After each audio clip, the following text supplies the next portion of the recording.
Standard 9, Subject Political Science, Chapter number 2, India's Foreign Policy. Introduction. From the last chapter, we understood the world in the Cold War period, the arms race, and the efforts at disarmament. We also learned about the global developments from 1945 onwards and the meaning of globalization. In this chapter, we shall study about the meaning of foreign policy, factors that make an impact on it, and the nature of India's foreign policy.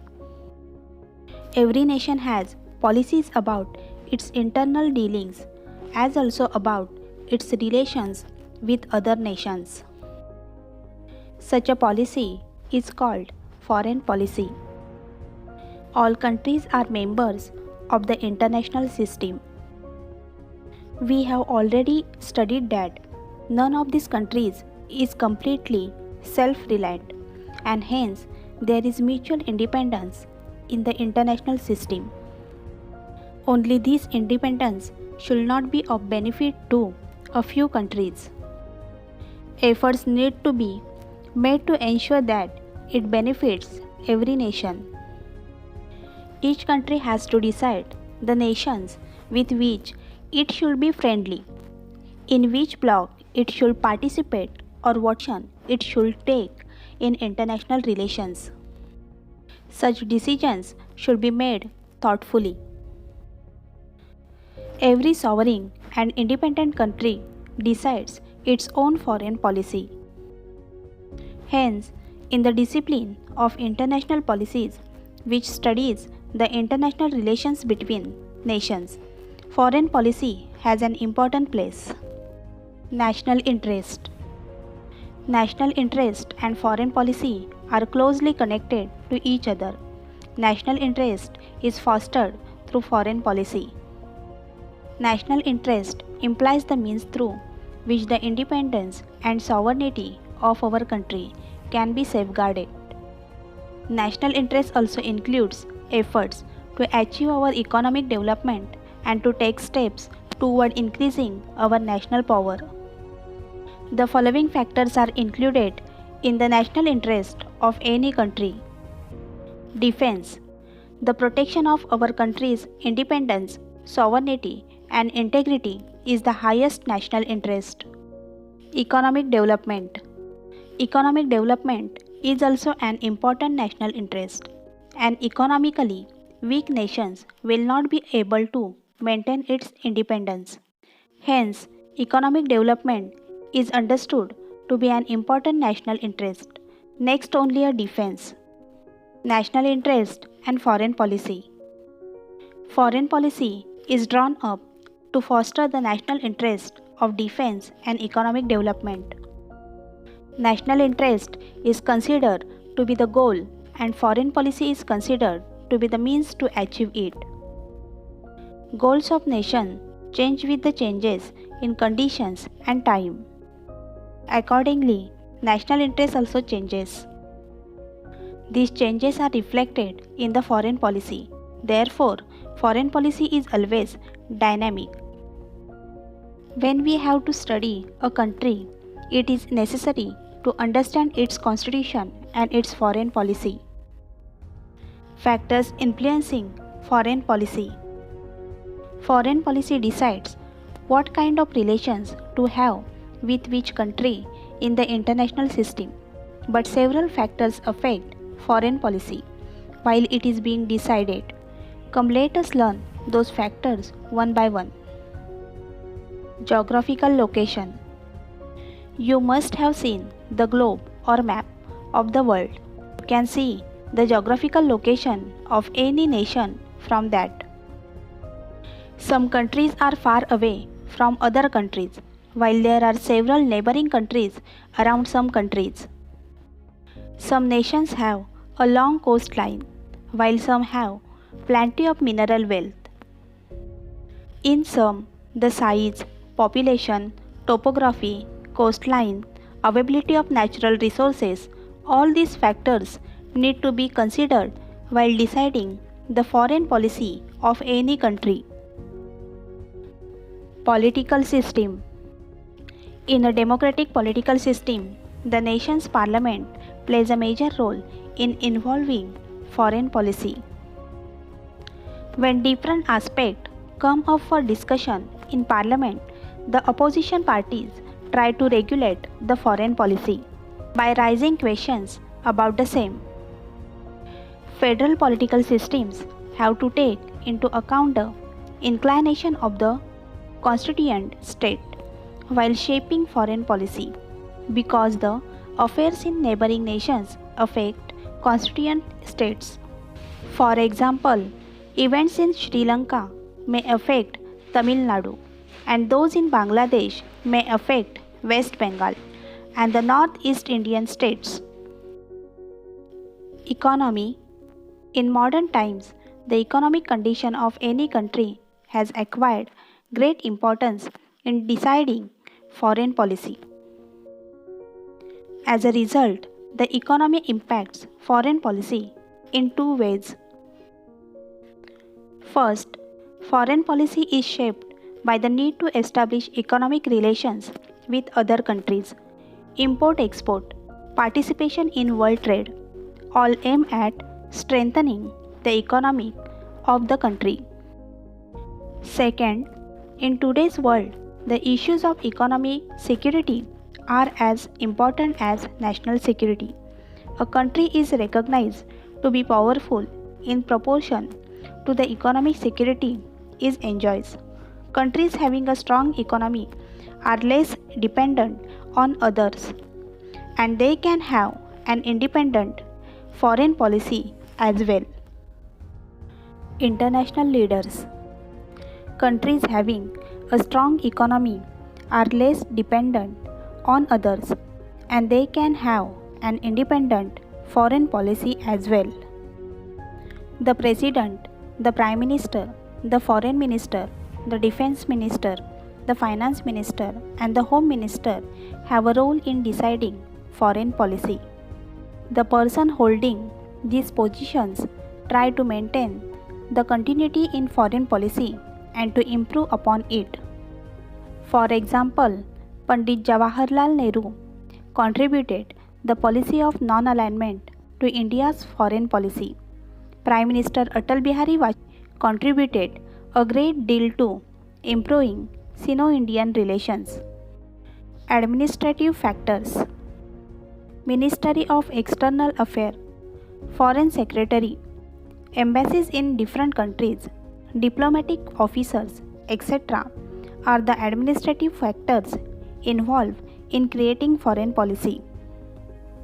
Even though the final decisions about foreign policy are taken by the Prime Minister and the Minister of External Affairs, the administrative machinery helps to arrive at that decision.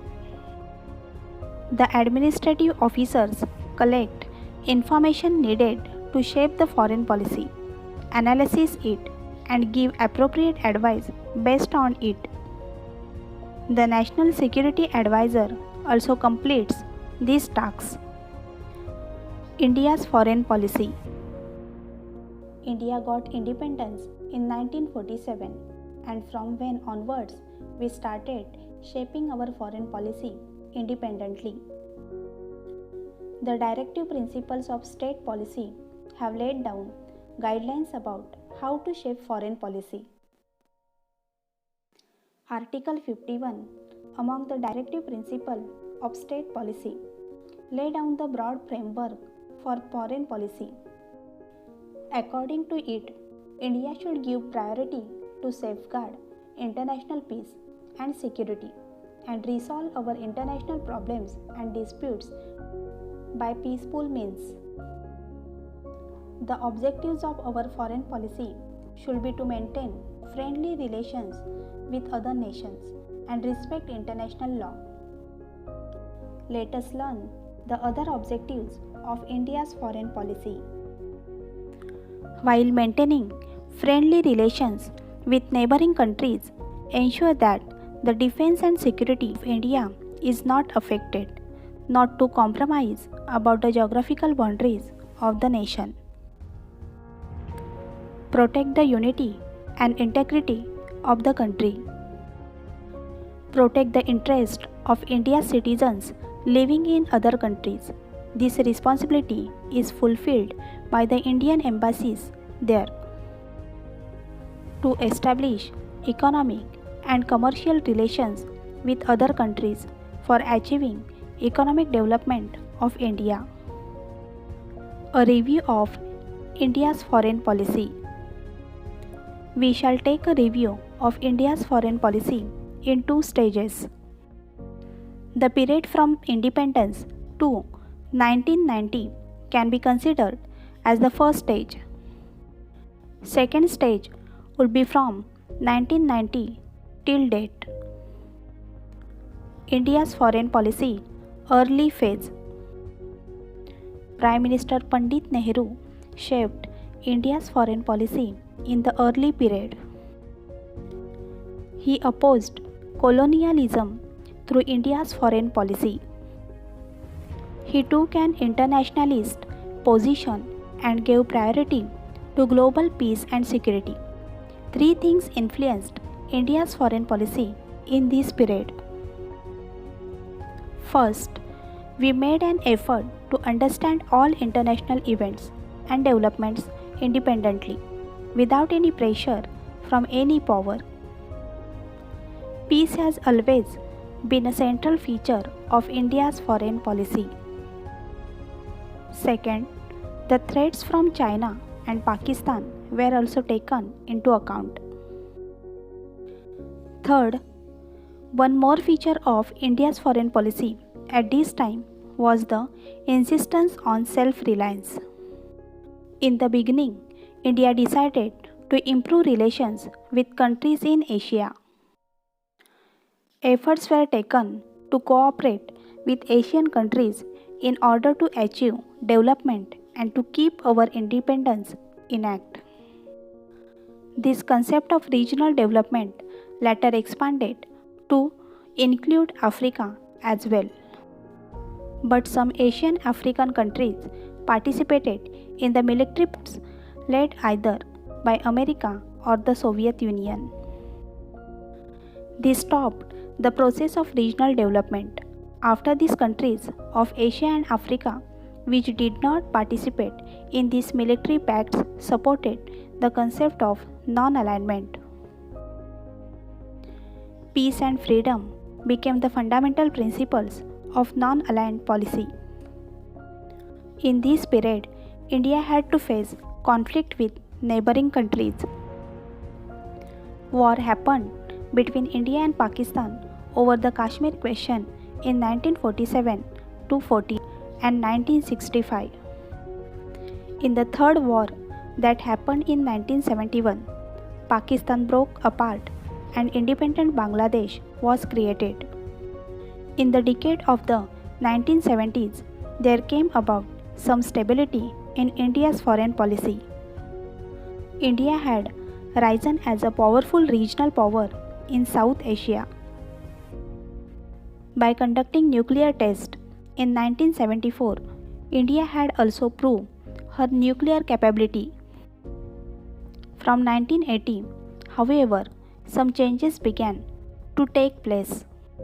In order to increase cooperation among South Asian countries, South Asian Association for Regional Cooperation (SAARC) was established. India initiated a dialogue to improve relations with China. India also started interaction with America for cooperation in the field of security. First stage 1947 to 1990. India adopted the policy of non-alignment in the context of Cold War. As a result, priority was given to maintaining friendly relations with all nations and to taking the help required for development from different countries. Due to the policy of non-alignment, India could get aid from both the superpowers. There was a lot of stress on strengthening India's defense. The technology required for this was important. Soviet Union France, and Germany helped India in this matter. In this period, India had to face some challenges. These included the conflict with Pakistan, creation of Bangladesh, and conflict with China. India proved capability by conducting nuclear tests in 1974. Contribution of Pandit Nehru to India's foreign policy. His stand was that India should independently understand the global or international affairs. He followed up with the policy of peace. Second stage, 1991 till date. India's foreign policy became more comprehensive and dynamic in the second stage. In the post-Cold War period, the priority no longer remained to political and military relations. Several other dimensions like economy, trade, education, and technology got included in foreign policy. After 1991, India reduced the government controls over the economy and adopted the free market policy. Naturally, there was an increase in trade with neighboring countries. In the decade after 1990, our relations with the South Asian countries like Singapore, Thailand, Vietnam, etc. became stronger. Our trade exchange with Israel, Japan, China, and European Union increased.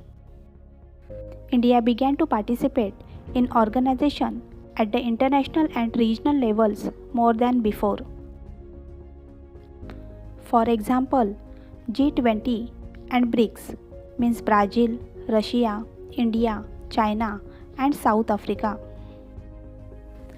India's nuclear policy is an important part of India's foreign policy.